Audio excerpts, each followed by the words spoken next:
早晨啊，大家好啊！今日由我 Angela 為大家講今日嘅 EAP 創業學堂嘅。好，咁等我 share 我個 PPT 先。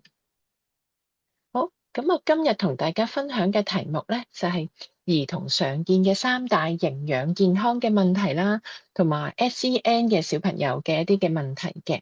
咁一啲都係好 top 嘅 topic 啦。咁我都簡單介紹下自己先。咁我係一個會計師啦，亦都係一個財務分析師、財務策劃顧問嘅，亦都係中國營養學會嘅營養健康顧問啦，亦都係平時我哋嘅營養班嘅營養講師、體重管理教練同講師嘅。亦都係漢本瑞嘅健康大使。咁我有兩個小朋友嘅，而家佢哋16歲同埋11歲。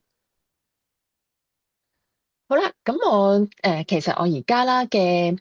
mission 啦，就係幫大家咧可以達到咧健康財富皆擁有，長壽精彩好生活嘅。咁啊，希望成為大家嘅健康財富嘅守護者，幫大家達至到健康長壽，同埋過緊一啲精彩嘅一啲嘅好嘅生活嘅。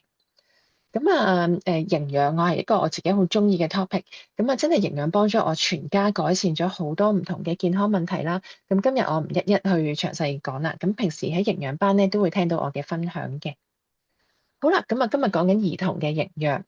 養兒100歲，長憂99。大家認唔認同呢件事啊？作為父母嘅大家，會唔會都由小朋友出世開始，又唔識點樣照顧佢啊？到佢返學啊，驚又驚佢成績唔好啊，又驚佢同同學仔相處得唔好啊，等等，有好多唔同嘅嘢擔心噶喎。跟住又到做嘢啊，等等啊，有冇拍拖、結婚、生小朋友啊，等等，真係即係無時無刻都有好多唔同嘅嘢要父母去擔心嘅。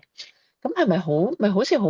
忙、好困擾咁樣咯？咁多嘢要兼顧，或者我哋咁多嘢想幫小朋友去安排，係啦。咁但係咧，我會話啦，其實我哋作為父母，我哋做好幾樣簡單嘅嘢咧，其實你小朋友都已經唔會差得去邊，或者有好多嘅我哋見到嘅一啲平時即係喺街度見到其他小朋友或者父母要處理嘅問題咧，可能我哋都已經係減少咗好多噶咯喎。係邊幾樣嘢咧？首先就係飲食安分，你管好佢嘅飲食，佢食嘅嘢健唔健康？係啦，飲咗足夠嘅乾淨嘅水，其實已經幫到好多唔同嘅健康問題。我一陣會詳細去講解嘅，同埋佢瞓得好唔好？瞓得好，自然生得高，自然佢情緒穩定，返學專注力好，記性好，等等，又係可以解決到好多問題噶咯喎。情緒好，脾氣好添噶喎。咁另外啦，就係左下角嗰個喺廁所度做咩咧？就係佢啲大小二便正唔正常？係啦，佢屙得腸道健康咧，又係同好多健康問題都可以解決嘅咯喎。一陣又係會詳細講嘅。另外啦，就係佢個心態，佢嘅精神健康啦。如果佢係一個快樂有自信嘅小朋友，佢亦都係有個成長思維，覺得一啲嘢我學咗就會識。佢又係將來亦都係同人社交啊，或者佢本身自己咧都唔會差得去邊嘅喎。咁所以咧，與其諗佢有8萬種唔同嘅一啲嘅你照顧小朋友會遇到嘅問題，不如我哋簡單啲管理好呢幾樣嘢，係啦，就係飲食、屙瞓同埋情緒健康，係啦。咁另外再簡單啲咧，我會話啦，我哋今日講3個問題啫，你處理好呢3個常見嘅兒童嘅一啲嘅健康飲食嘅一啲嘅問題，又係啦。可能你已經避免咗好多有機會發生嘅問題，亦都係令你喺湊小朋友呢方面咧係輕鬆好多嘅。咁個3個問題係啲咩咧？第一係隱性飢餓，第二咧就係精製糖食品啦，第三就係腸道菌群嘅失調喎。好，咁我哋逐個嚟睇下啦。隱性飢餓係啲咩咧？就係其實咧，我哋身體係需要7大營養素。係啦，係你需要俾營養佢咧，佢先至可以工作嘅。咁隱性飢餓咧，就係你係食得飽嘅。例如你見到左邊嘅食物啦，食披薩啊、漢堡包啊、薯條啊等等咧，飲汽水啊等等咧，你係會食得飽噶喎。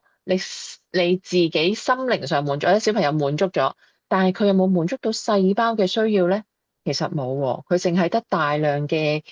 碳水化合物、脂肪、一啲熱量俾到佢。但係俾唔到啲咩咧？就係啲叫做微量元素嘅嘢啦，就係維他命、礦物質等等。呢啲係我哋細胞好需要嘅物質嚟嘅，缺乏咗呢啲物質咧，佢所有啲生化反應啊，好多都做得唔好嘅情況下咧，就會引致將來有好多大大小小不同嘅一啲嘅健康問題啦，甚至係情緒啊、精神方面嘅問題啦。咁相對地，如果我哋係食一個營養均衡、有齊晒七大營養素嘅食物咧嘅餐膳嘅話咧，咁自然我哋滿足到細胞嘅需要，細胞健健康康，自然成個人都會健康，病痛都會少啲嘅。咁好啦，咁實際有啲乜嘢生理後果咧？咁啊，第一，你缺乏咗某啲營養素咧，你個免疫力會低嘅。免疫力低即係你會成日病，成日病咁啊，成日出入即係成日要睇醫生，成日要食藥，可能又返唔到學，跟住又照顧小朋友，又即係你即係佢病，你又冇覺好瞓等等，其實有個惡性循環嘅。咁原來咧，我哋補充足夠嘅鋅啊，或者一啲係我哋嘅免疫力嘅營養素啊，維他命 A 啊，修補翻我哋嘅一啲嘅黏膜組織，我哋嘅呼吸系統嘅健康啊，維他命 C 啊、D 啊呢啲咧，呢啲嘅營養素咧，我哋自然就可以提升免疫力，我哋少啲病嘅啦。咁另外啦，就係如果你唔夠呢啲嘅營養咧，某啲嘅微量營養素咧，我哋嘅發育都會遲緩咗㗎喎。即係例如你見到小朋友就好似長唔大，即係長高長得慢啦，等等啦，或者其實食嘢又呢樣又唔食，嗰樣又唔食啊，又要餵啊，等等啊，一啲嘅問題啦，等等。亦都係對，即係好似冇乜胃口啊，等等唔食菜，又揀飲擇食啊，等等好多呢啲嘅情況咧，可能就係因為你缺乏咗鋅，有陣時你唔中意食菜，唔中意食菜，亦都有好多冇微量元素嘅缺乏啊，等等喎。咁另外啦，我哋好擔心小朋友長高長得快唔快噶嘛？咁啊，如果我哋缺乏咗鈣、缺乏咗維他命 D，呢啲係直接影響緊我哋嘅骨骼嘅一啲嘅密度啊、骨骼嘅健康成長啊咁樣。咁啊，缺乏咗自然你身體想長高都長唔到啦。咁因為唔夠原材料啊嘛。咁啊，唔夠高，咁啊可能又令到小朋友企埋啲同學仔度覺得啊，可能會自信心又會低啲啊，等等有唔同嘅影響嘅。係啦，咁啊，原來想長高就要留意啦，會唔會缺乏咗維他命 D 或者係鈣鎂呢啲嘅物質咧？另外，如果我哋唔夠鐵質嘅話咧，大家都知道我哋造血要有鐵質噶嘛。如果唔夠嘅話咧，佢本身嘅造血或者啲血含帶氧嘅功能都比較差，咁成個小朋友睇出嚟咧就係會冇乜面色啊，好攰啊，體力好差啊，冇嚟精神啊咁樣。咁又係啦，亦都會好影響佢嘅學習嘅狀態啦。另外啦，原來我哋缺乏咗呢啲嘅微量元素咧，例如缺乏咗鐵咧，佢亦都會影響住咧我哋大腦嘅一啲嘅神經嘅水碢嘅一啲嘅發育啦，引致咧佢有可能認知能力下降啊，記憶力減退啊，即係簡單啲嚟講，就即係冇咁聰明。係啦，咁呢個當然我哋作為家長都希望小朋友聰明啲嘅啦，咁就要留意啦，我哋會唔會缺乏咗呢啲嘅微量元素咧？或者其實你見到個小朋友啊，好似懶懶閒咁樣，冇乜動力咁樣嘅，會唔會係因為佢缺乏咗維他命 B，引致到佢嘅代謝比較差？代謝即係佢產生唔到能量，佢電力不足啊，係好似一啲嘅令到機械人冇咗電咁樣咧，佢動作都會減慢啊，等等冇嚟精神咁樣。咁啊，可能就係因為缺乏咗維他命 B，或者我哋缺乏咗某啲嘅微量元素咧。令到個小朋友嘅情緒都會有好多唔同嘅狀況出現嘅喎，例如佢容易發脾氣嘅，係啦，脾氣暴躁嘅，可能佢就係缺乏咗鋅、維他命 B、色素、鐵啊呢一啲嘅物質。咁啊，或者佢成日都好焦慮啊、好緊張啊、唔放鬆唔到嘅，可能就缺乏咗鎂啊、GABA 啊呢啲相關係幫我哋放鬆神經嘅一啲嘅微量元素。或者成日都係情緒低落啊，提唔起勁咧，就係可能缺乏咗維他命 D 啊、B12啊、Omega 3啊等等呢啲嘅情緒，或者頭先所講嘅鐵質啊等等嘅一啲嘅營養啦。或者你覺得佢係難以集中精神、好心神恍惚嘅，就係可能係鐵質啊、Omega 3啊、碘啊呢一啲。係啊，你會發覺啊，原來會咁㗎，原來我哋缺乏咗呢啲嘅唔同嘅一啲嘅礦物質啊、維他命啊等等咧，就會引致到好多不同嘅一啲生理或者係情緒認知上面嘅一啲嘅問題㗎喎。好啦，第二個問題咧就係一啲嘅精煉糖成癮啦，情緒過山車。因為咧，我哋而家日常嘅飲食咧，真係充斥住好多嘅糖類嘅澱粉質啊、升糖指數高嘅食物。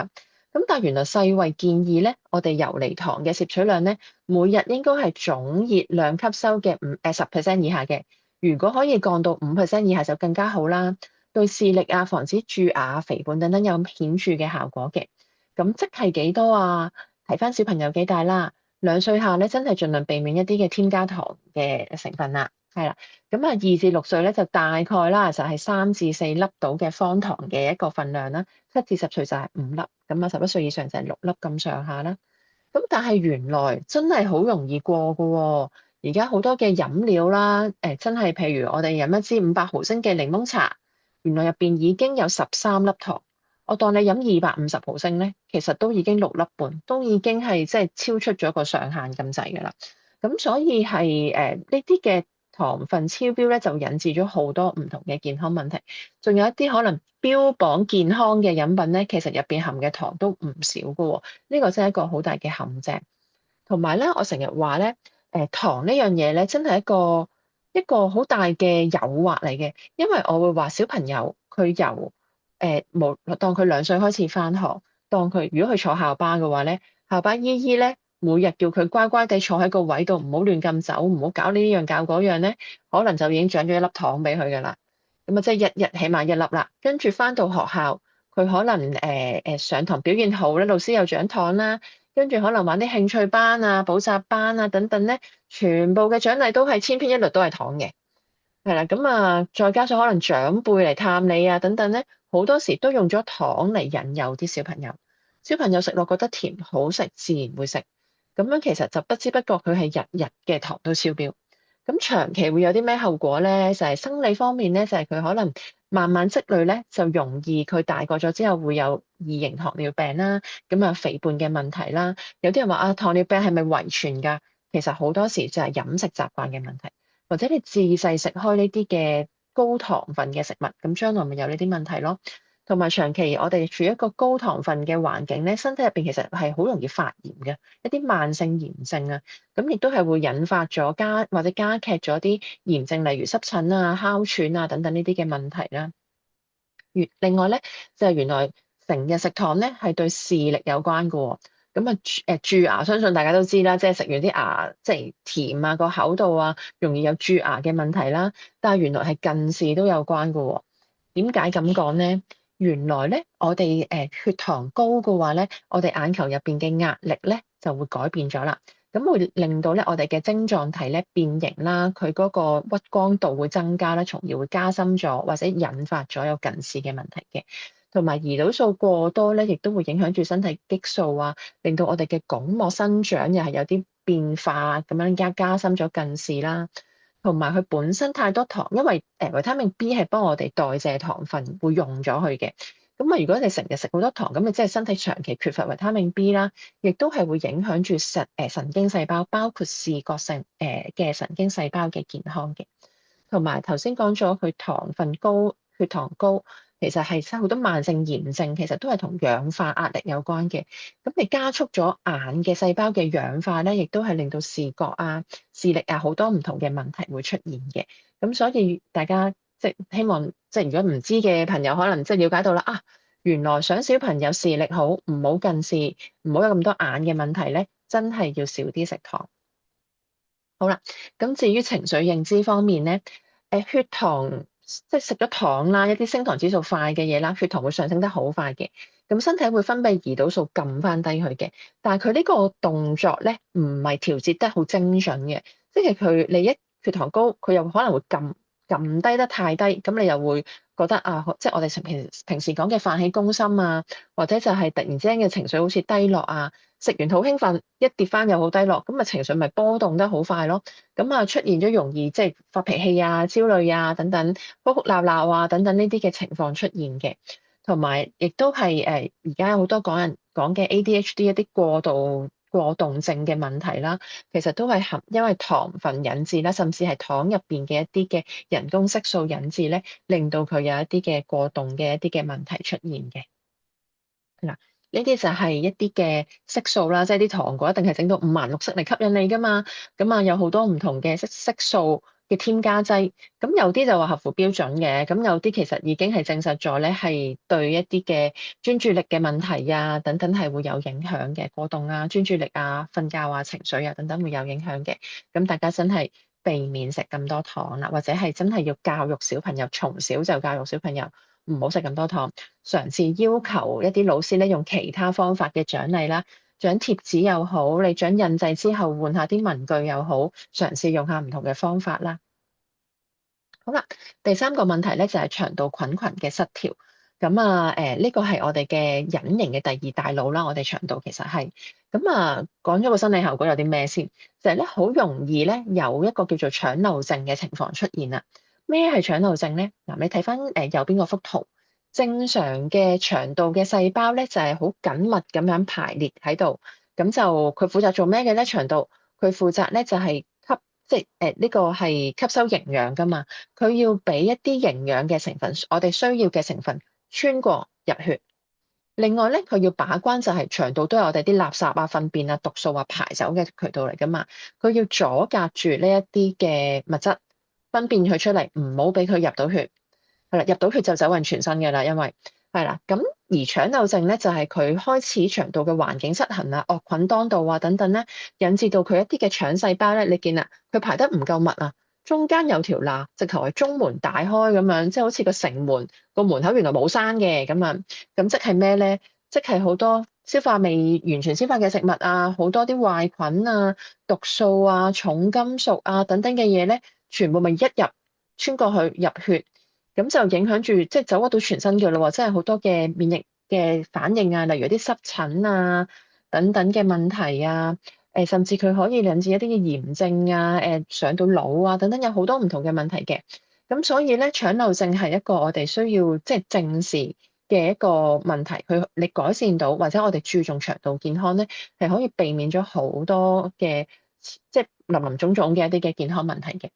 咁另外啦，腸亦都係頭先講咗，佢係吸收營養嘅一個渠道嚟㗎嘛。咁如果腸道受損，或者令到佢即係吸收營養呢個功能削弱咗嘅話咧，你食再好嘅嘢都吸收唔到，咁個小朋友又邊得嚟即係健康，或者佢即係一嚟就一定係瘦削啦，二嚟就係頭先就算你食得夠，你個腸吸收唔到頭先所講嘅需要嘅一啲嘅微量元素都吸收唔到嘅情況，即係亦都係有頭先所講嘅所有問題都會發生。好，咁你會問啦，好地地點解會有腸漏症啊？咁原來咧就係同我哋嘅飲食習慣有關，同埋生活習慣有關嘅。如果個小朋友成日都係食一啲嘅頭先所講嘅一啲嘅低纖維、煎炸精煉嘅一啲嘅食物，薯條啊、漢堡包啊等等呢啲嘅食物，而唔中意食蔬菜水果嘅，亦低纖維冇呢啲嘅微量元素。咁佢自然就係大便唔暢通，亦都好多毒素去積聚。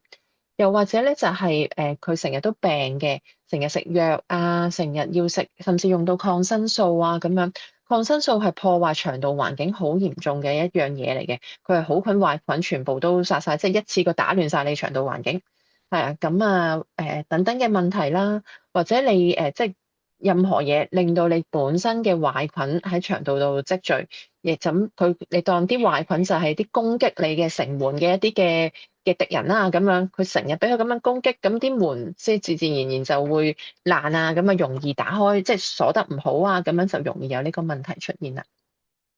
好，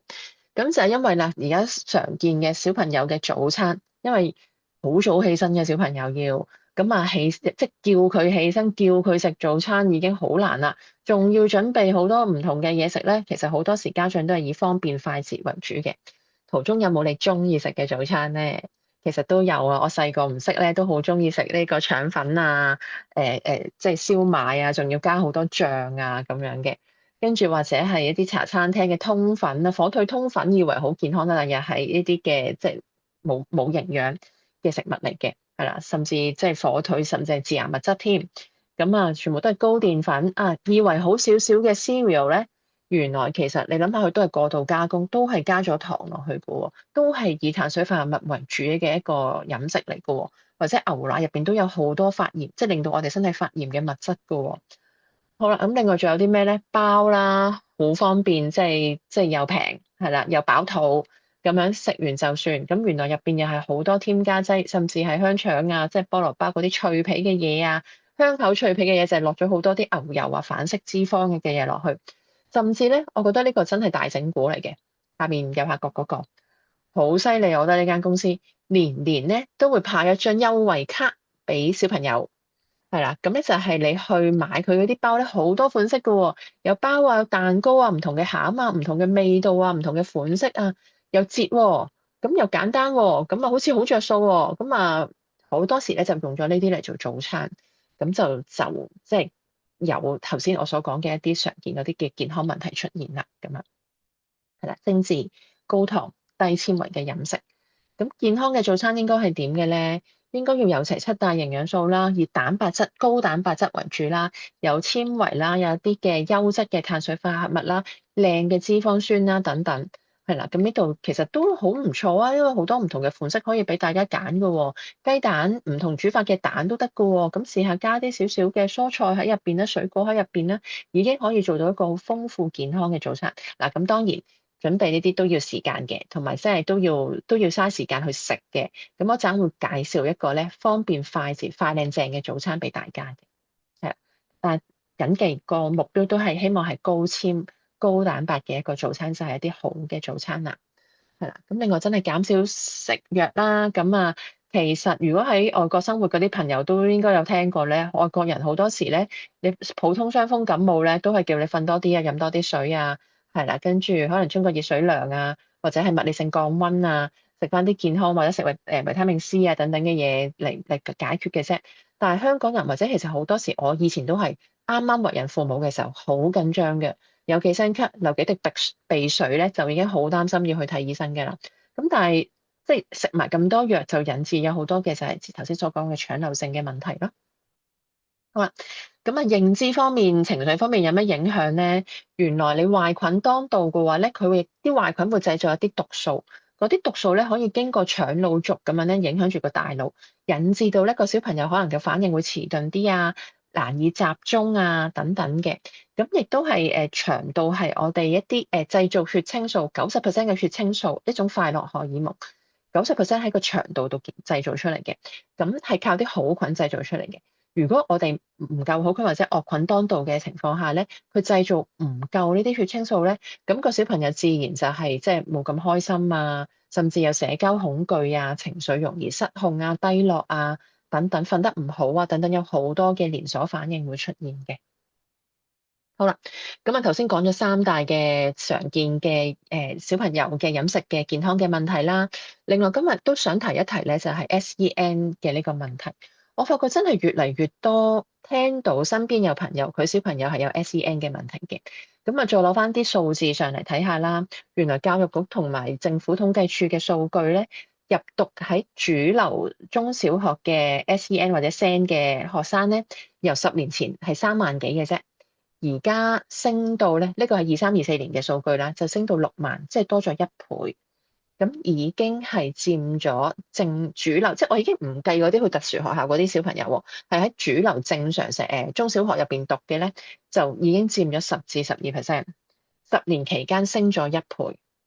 咁再過10年點啊？如果再升1倍，變到12萬嘅話，即係佢由10至12%變到20至25%嘅咯喎。即係差唔多1/4、1/5嘅小朋友有呢個問題喎，跟住我仲喺即我仲諗，咁仲叫唔叫特殊教育需要咧？變咗正常教育需要咯，因為即係都好大部分嘅小朋友有呢個問題，咁呢個問題真係值得我哋去關注，同埋真係認真去處理嘅。咁SEN 係咪遺傳咧？可能有部分係，但係你聽完我頭先所講嗰3個健康營養飲食嘅問題，如果你做得好，避免咗呢啲問題咧，其實佢係 SEN 嘅機會亦都係大大減少嘅，同埋甚至當佢真係已經係有 SEN 嘅問題，透過頭先解決呢啲嘅營養嘅方法咧，佢係得到改善嘅。咁一陣最後都有啲 case share 俾大家嘅。好啦，咁所謂 SEN 啦，特殊教育需要啦，咁主要係分以下圖中嗰9個範疇嘅。特殊學習困難啊、過度活躍症啊、自閉症啊、智力發展嘅障礙啊、肢體障礙啊、視覺障礙啊、聽力障礙啊、言語障礙啊、精神病啊等等呢幾類嘅，咁有好多種。咁但係真係我近嚟越嚟越接觸得多，或者身邊成日都有朋友有嘅咧，多數都係話 ADHD、專注力不足及過度活躍症同埋自閉症呢兩個，同埋亦都係數據顯示咧係上升幅度最明顯嘅兩個類別嚟嘅。咁啊，就真係頭先所講，即係1/10嘅小朋友有呢個情況啦。咁而男仔普遍咧係會多過女仔嘅，尤其是喺自閉症同埋 ADHD 呢個方面。好啦，咁點解會咁嘅？咁我會歸納出有3個原因啦。第一就真係大家對呢樣嘢嘅認知高咗。我哋細個讀書嘅時候冇呢啲嘢噶嘛，冇話咩讀寫障礙啊，冇呢啲過度活躍症，冇呢啲名嘅，只係會話嗰個小朋友曳或者成績差嘅啫。咁啊，而家我哋大眾認知高咗，哦，原來佢有呢啲問題，背後可能係佢有呢啲，即係佢讀書差或者佢周圍走，唔係佢曳喎，係佢根本原來控制唔到喎，原來係有啲嘅問題出現咗喎。大家對呢樣嘢嘅認知係高咗嘅。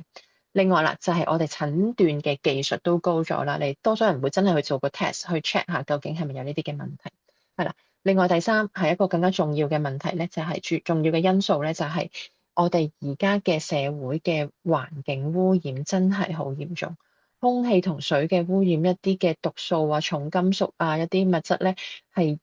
好即甚至喺個媽媽嘅肚入邊嘅時候咧，已經可能係入咗去小朋友度。因為啲污染係可以，即係你入到，即係譬如你吸咗一啲污染物，你入到即係肺氣泡穿過咗，跟住就入到血，入到血就運送到去俾即係小朋友個胎盤嗰度噶咯喎，等等，亦亦都係飲食上好多嘅一啲嘅毒素啊，等等啊影響住啦，同埋頭先所講嘅3大飲食嘅嘅問題啦，等等，同埋社會嘅壓力啊，好多嘢引致到咧，真係呢個數字咧係大大咁樣上升嘅。咁同營養有咩關係咧？我哋如果真係身邊有呢啲嘅小朋友，我哋可以點樣幫佢咧？嗱，咁首先 ADHD 佢分開 AD 就係專注力不足，HD 就係過度活躍症。咁頭先都略略應該大家都會即係都有提過啦，我都有提過啦。就係如果你平時係高糖飲食嘅話咧，你嘅血糖波動得大咧，自然情緒就會波動得大啊嘛，咁咪容易有呢個問題咯。咁同埋就係有啲糖果入邊嗰啲嘅添加劑啦，等等啦，色素啊等等啦。另外啦，就係 Omega-3 嘅缺乏，Omega-3 係一啲靚嘅脂肪酸，係對我哋腦部神經、腦部健康係好有幫助嘅。即係你應該聽過啲奶粉有時都加咗呢啲嘅 DHA 啊落去咧，嚟幫助腦部發展嘅。咁就如果可能個小朋友係唔中意食魚啊，又即係平時又冇補充 Omega-3 啊，令到佢有呢方面嘅缺乏啊，或者或者調翻轉，你補充足夠呢啲嘅物質咧，可以改善到佢嘅專注力不足同過度活躍嘅。好啦，另外咧就係一個自閉症，佢係一個譜系嚟嘅，即係佢唔係一種入邊，佢入邊有幾個範疇，係啦，你可能有唔同程度嘅問題，佢都統稱叫做自閉症嘅。咁可能係語言嘅問題啦，即係語言遲緩啊等等呢啲啦，缺乏社交，即係唔同人接觸，唔識同人相處一啲嘅問題啦。自閉症咧，直頭唔同，即係自己困咗自己係一個空間，即係唔中意同外間相處啦。咁或者係一啲固執性行為，或啲嘢要排到好整齊啊，一定要跟呢個次序嘅，做嘢一定係食咗即係做咗某樣嘢先做某樣嘢嘅，等等，有呢啲唔同嘅行為，都統稱佢為咧係有自閉症譜系障礙㗎啦，ASD 嘅問題㗎啦。咁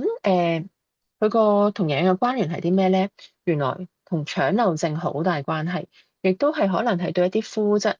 gluten 敏感啦，或者係一啲酪蛋白嘅一啲嘅代謝困難而引致嘅。一陣我會講多少少。另外咧，亦都會佢嘅表徵出嚟咧，就係會極度偏食嘅。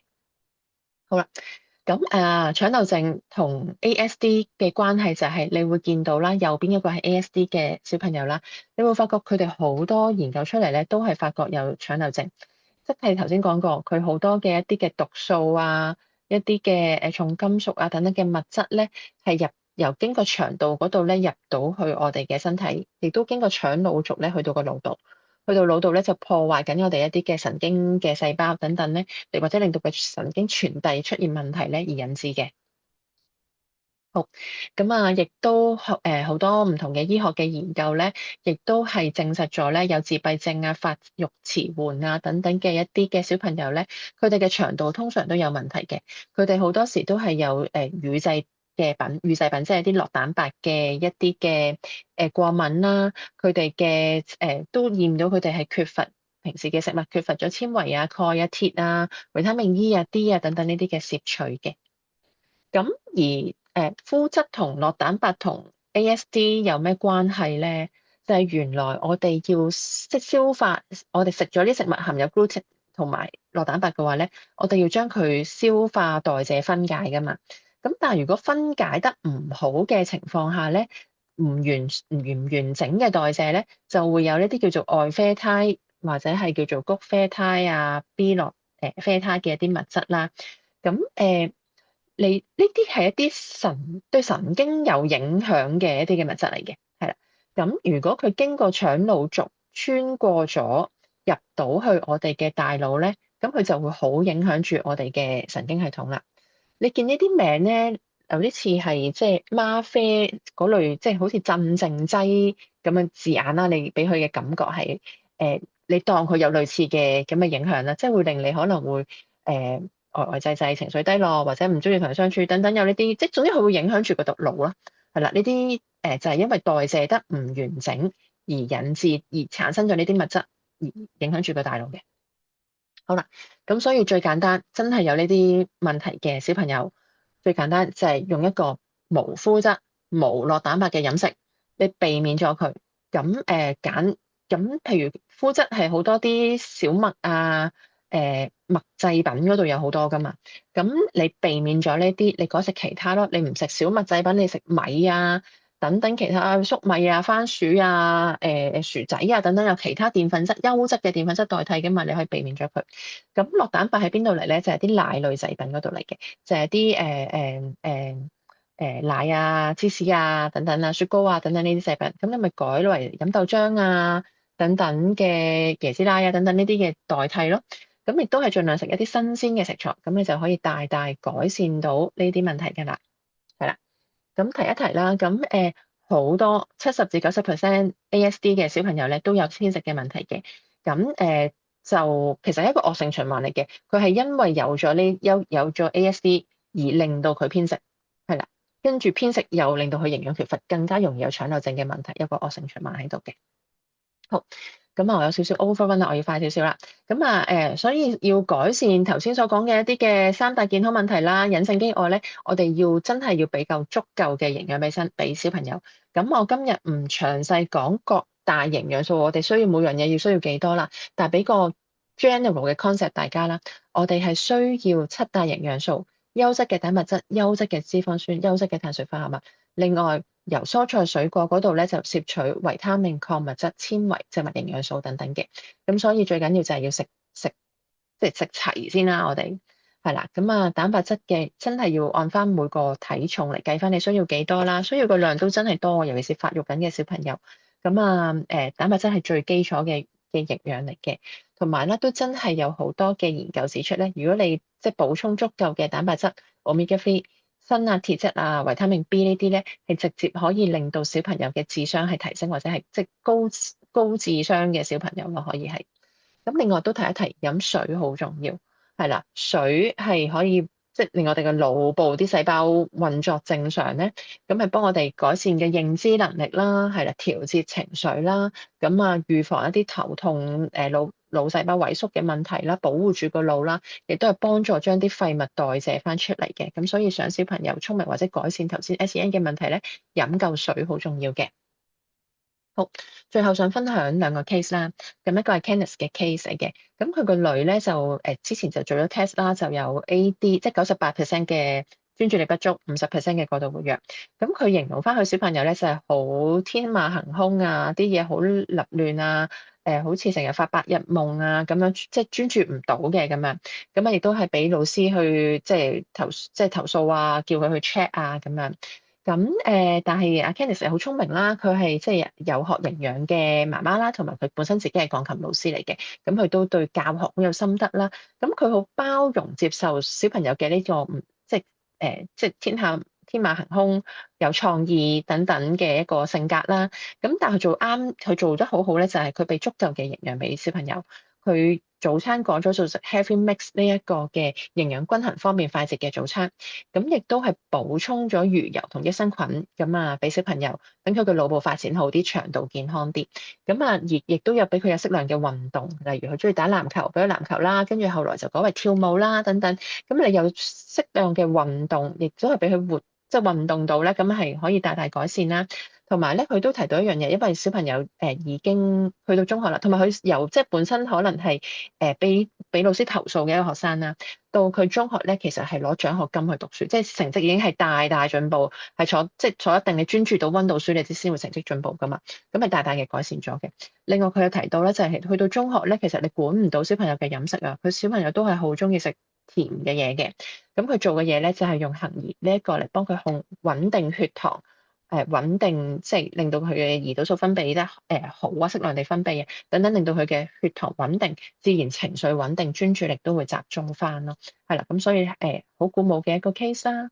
另外啦就係 Keith 個女啦，咁佢就話自細有亞氏保加嘅，亞氏保加係啲高智商嘅自閉症，即係其實佢係好聰明，學嘢好快嘅，不過佢哋唔識同人相處，佢唔識得簡單啲就唔識睇人眉頭眼額，係即係所以佢係可能係冇乜朋友啊，